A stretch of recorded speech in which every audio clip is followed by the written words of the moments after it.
सहारा enterprises तुमच्या स्वप्नातली गाडी आता कमी किमतीत. इचलकरंजी शहरालगत असलेल्या कबनूर चंदूर रोडवर कोन्नूर पार्कमधल्या सहारा एंटरप्राइजेस इथं पश्चिम महाराष्ट्रातली विविध बँका आणि फायनान्स कंपन्यांनी जप्त केलेल्या जुन्या दुचाकी आणि चारचाकी गाड्यांची विक्री केली जाते. शोरूम किमतीपेक्षा 25 ते 50% कमी दरात, उत्तम स्थितीत आणि संपूर्ण कागदपत्रांसह त्वरित डिलिव्हरी.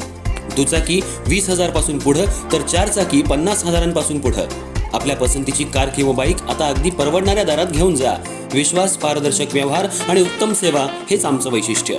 पत्ता Konnur park, Kabnur Chandur road, Ichalkaranji. Proprietor Rajubhai Ajgar. संपर्क 8055810910 आणि 9860785786. सहारा एंटरप्राइजेस, दर्जा, विश्वास आणि बचत यांचं परिपूर्ण ठिकाण.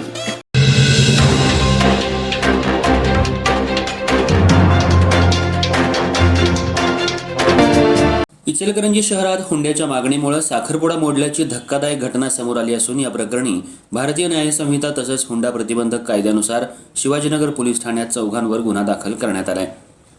या प्रकरणी सुफिया साहेबचांद पटेल वय 23 राहणार जवाहरनगर, इचलकरंजी यांनी फिर्याद दिली आहे. सुफिया पटेल यांचा साखरपुडा ऑक्टोबर 2025 मध्ये औरवाड इथं पार पडला.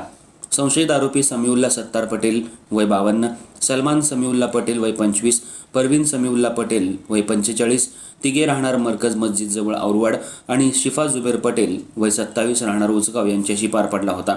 साखरपुड्यानंतर अवघ्या 8 ते 10 दिवसांनी वेळोवेळी फिर्यादी सुफिया पटेल आणि तिचे नातेवाईक हे लग्नाची तारीख निश्चित करण्यासाठी आरोपींच्या घरी गेले होते. मात्र त्यावेळी आरोपींनी फिर्यादी आणि तिच्या आईवडिलांना शिवीगाळ करत दमदाटी करत लग्न करायचं असेल तर माहेरकडून रोख 10 लाख रुपये आणि 5 तोळे सोन्याचे दागिने द्यावे लागतील अशी मागणी संशयित आरोपींकडून करण्यात आली. ही हुंड्याची मागणी पूर्ण न झाल्यानं संशयित आरोपींनी साखरपुडा मोडून टाकत ठरलेलं लग्न मोडलं. या प्रकारामुळे फिर्यादी सुफिया पटेल आणि तिच्या कुटुंबियांना मानसिक त्रास सहन करावा लागल्यानं तात्काळ शिवाजीनगर पोलीस ठाणे गाठत सर्व संशयित आरोपींविरुद्ध तक्रार नोंदवण्यात आली. त्यानुसार शिवाजीनगर पोलीस ठाण्यात चौघांवर भारतीय न्याय संहिता तसंच हुंडा प्रतिबंधक कायद्यानुसार गुन्हा दाखल करण्यात आलाय. या प्रकरणी पुढील तपास पोलीस हेड कॉन्स्टेबल मोमीन करत आहेत.